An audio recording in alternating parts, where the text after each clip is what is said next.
everyone, welcome back to my channel. Myself Sabiha Sultana. So in the previous videos we have learnt about the first chapter, Advent of Europeans to India, and next in the second chapter we have learnt about the expansion of British rule in India. So here in this chapter we are going to learn about the opposition to British in Karnataka. So apart from establishing political supremacy during the later part of 18th century, the British exploited the people in agriculture and trade in order to protect their own interest. The exploitation created insecurity across Karnataka. So as a result, a rebellion against the British happened in most of the places in Karnataka. In this chapter, we will come to know about the Four Anglo Mysore Wars and some of the local rulers along with the important people who revolted against the British in Karnataka. So here we learn about how the people revolted against the British to secure their places, especially in southern part, that is in the Deccan part. The very important place was Mysore state at that time, where it was ruled by Hyder Ali and Tipu Sultan. So this war was fought, the Anglo Mysore War was fought between the Hyder Ali and Britishers, and in the next war it was fought between Tipu Sultan and Britishers. So after a war, how this province came under the British control, we will learn in this chapter. So let's get started with this. Chapter 4 Opposition to British rule in Karnataka. The present-day Karnataka was scattered among various principalities before integration. The local rulers suffered insecurities. As a result, rebellion against the British started in various parts of Karnataka. In the beginning, the zamindars and the kings battled against the British individually, as they were not having unity among them. By the time Hyder Ali and Tipu Sultan put forth a strong opposition to the British.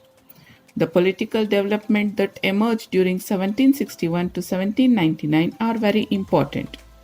In this duration, wars were fought between Hyder Ali and British, later between Tipu Sultan and British. In this scenario, Four Anglo Mysore Wars were fought. Today in this session of the chapter, we will learn about Four Anglo Mysore Wars. But before, let us know about Hyder Ali. As we all know, Mysore state was earlier ruled by Wadayars, but it was also under the rule of Hyder Ali and Tipu Sultan for certain duration. So let us know about Hyder Ali, how he came to power. 18th century in Indian history is considered as the century of political problems. There are many reasons for this. The death of Aurangzeb, the Mughal emperor in 1707 was the main reason. His death weakened the Mughal Empire. As a result, Mughal lost its political control over South India. A lot of political struggles took place in Carnatic region. Before this, the death of Chikkadevaraja Wadayar in 1704 created the various political challenges in Mysore state. His death created the problem of succession and administration. All these developments clouded the politics of Mysore. Hyder Ali gained prominence in the scenario of uncertainty that clouded over Mysore and Carnatic region. Hyder Ali, he joined Mysore army as an ordinary soldier, but he was known for his shrewd political moves. He was closely observing the political developments of Mysore. He came into prominence during the siege of Devanahalli and military action against Nizam of Arcot. He won the hearts of soldiers. He became very famous as a Nawab Hyder Ali in a very short period of time. And he was known for his innovation in arms usage.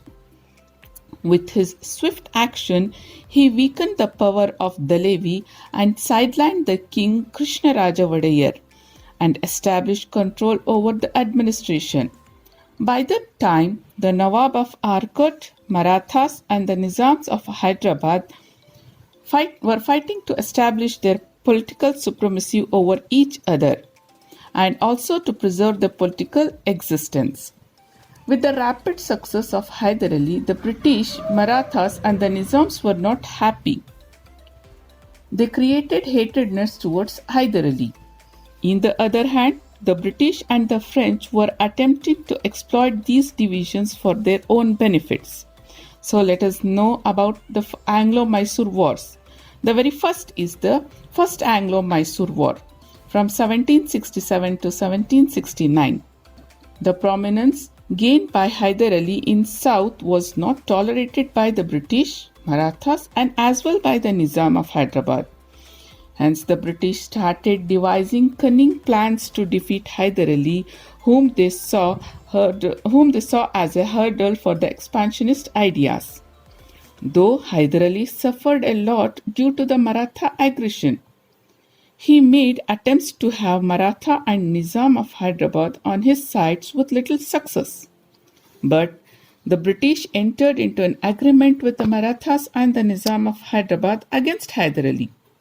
They created a tri-party alliance emerged.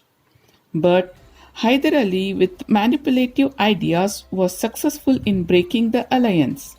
He also created enmity and distrust among Marathas, Nizam of Hyderabad, and the British. Meanwhile, the political disturbance emerged in Arcot. In 1767, Hyder Ali and Nizam of Hyderabad attacked Arcot. But the king of Arcot had an alliance with the British. So this war was started with this incident. The British military captured few of the places. So in this manner, Hyder Ali organized lightning attack in this battle.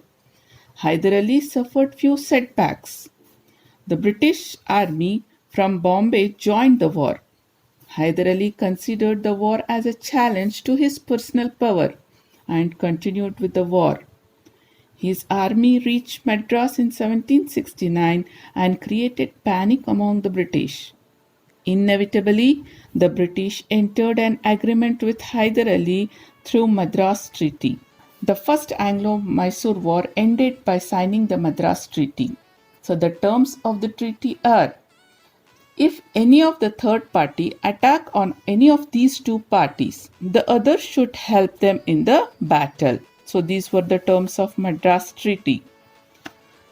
Later on, the Second Anglo-Mysore War started in 1780 to 1784. The political situations in Travancore and Tanjavur was the reason behind this war. The Madras Treaty had put the political developments in South India on a temporary hold. The British attempted to break the Madras Treaty. When Madhav Rao attacked Srirangaputana with Maratha army, Hyder Ali expected the British support him as per the Madras Treaty. But the British rejected the request of Hyder Ali and went against the Madras Treaty. Next, the Mahe, the French colony, which was under the hold of Hyder Ali. The British attacked Mahe and captured it. This became the main reason for the Second Anglo-Mysore War. In the beginning, Hyder Ali gained upper hand. He captured many forts in Karnataka and Kanchipuram. Mysore army reached till Coromandel beach. The British officer became worried about it. Hyder Ali attacked Arcot and captured it. He also threatened to attack Vandivash and Vellore. An army was kept in standby by the British and it was led by Sir Eyre Coote. He followed Hyder Ali's army till Pondicherry. There, the French refused to support Hyder Ali against the British. Here, Hyder Ali changed his war strategies with this development. He attacked regions under British control and captured a large booty of arms and wealth. Hyder Ali was defeated in the battle held near Port Novi. This increased the confidence of the British and also changed the direction of the war. By the time, the Britishers had to face a financial setback. Hyder Ali died during the war because of his illness. This war was led by his son Tippu Sultan. Tipu Sultan was waging war in Malabar region when Hyder Ali died. The British tried to take advantage of Hyder Ali's death and invaded Mangalore and Bidanur. They also tried to instigate the ruler of Calicut and Malabar region against Tippu Sultan. Tippu Sultan thought of these developments and decided to protect Mangalore and the coastal region. He defeated the British. The Treaty of Mangalore ended the Second Anglo Mysore War in 1784. So till here we have completed Second Anglo Mysore War. So before moving to the Third Anglo Mysore War, let us know about the Mangalore Treaty and after that Tipu Sultan. Now let's know about the terms of the Mangalore Treaty. So there is not much more in this treaty, only just they have to give back their places what they have captured from each other. Means Tipu had to give back the places which he had captured from the British, and British has to give back the places like Mangalore and Bidanur back to Tipu Sultan. So this is the terms of the Treaty of Mangalore. So before moving to the Third Anglo-Mysore War, let's know about Tipu Sultan. Tipu Sultan, he was the son of Hyder Ali. Tipu Sultan ascended the throne after the death of his father. Tipu Sultan felt that the British are the major obstacles for his policy of expansion, so he tried to drive them out seriously. He became the ruler of Mysore. He understood the cunning policies of the British. He considered it as his duty to drive the British out of India. He waged war against the British throughout his 17 years of rule. He had cleverly understood the cunning strategies, clever manipulations of the British. He knew that hurting the business interest of British would weaken the political strength of the British. He tried to organize the enemies of the British into one group. He tried to break the monopoly of the British over trade with India.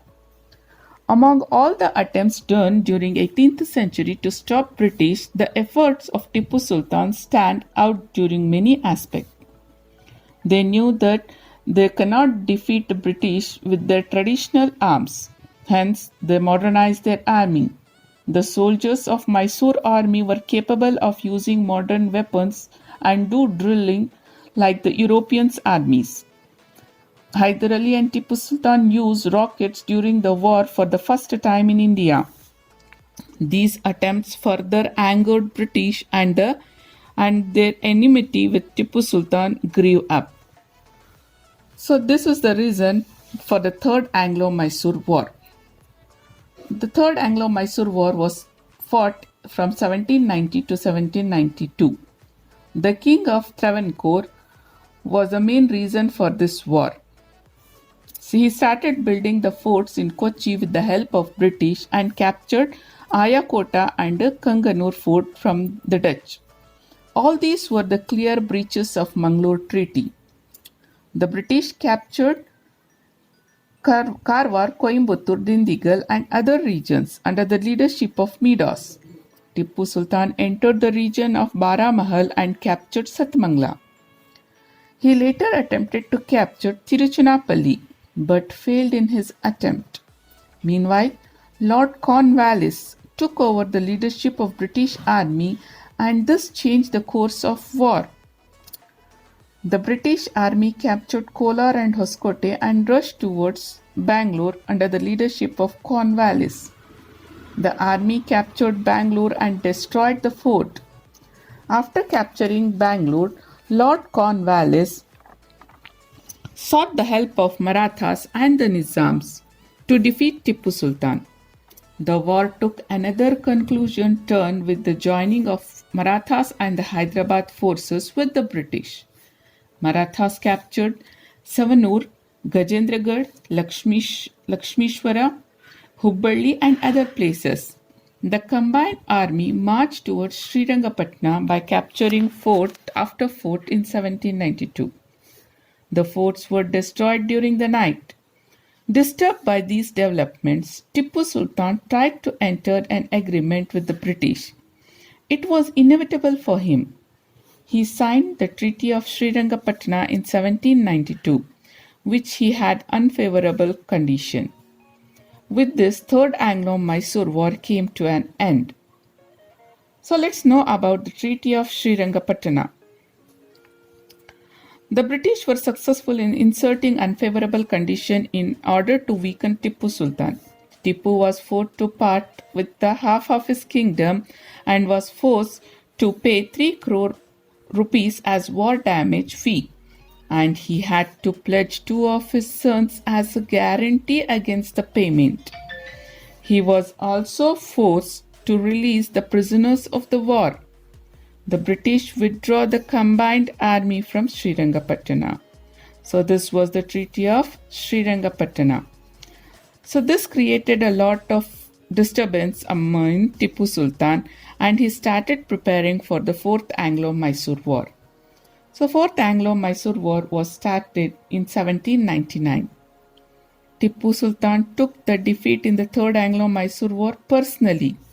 He paid all the dues and got released his children. He also gave away the territories to the British and its allies as agreed. He claimed his rights over the Malabar region under the British occupation, but the British refused this argument. Lord Wellesley became the Governor General of India in 1798. The political activities against Tipu Sultan became intensified during this period. Tipu's attempt to form an alliance of local rulers and his closeness with the French angered Lord Wellesley further. Tipu sent an ambassador to France to seek the alliance of French. This enraged the British. They thought that an alliance between French and Tipu Sultan would threaten the existence of the British in India. Another treaty containing inhuman and impractical conditions was forced upon Tipu Sultan. Tipu was forced to accept subsidiary alliance, but he rejected this. This refusal started the Fourth Anglo Mysore War. The British were able to destroy the strong fort. Tipu died while fighting the British in 1799. With the death of Tipu Sultan, the British were very happy as the whole India came under their control. The results of the Fourth Anglo Mysore War.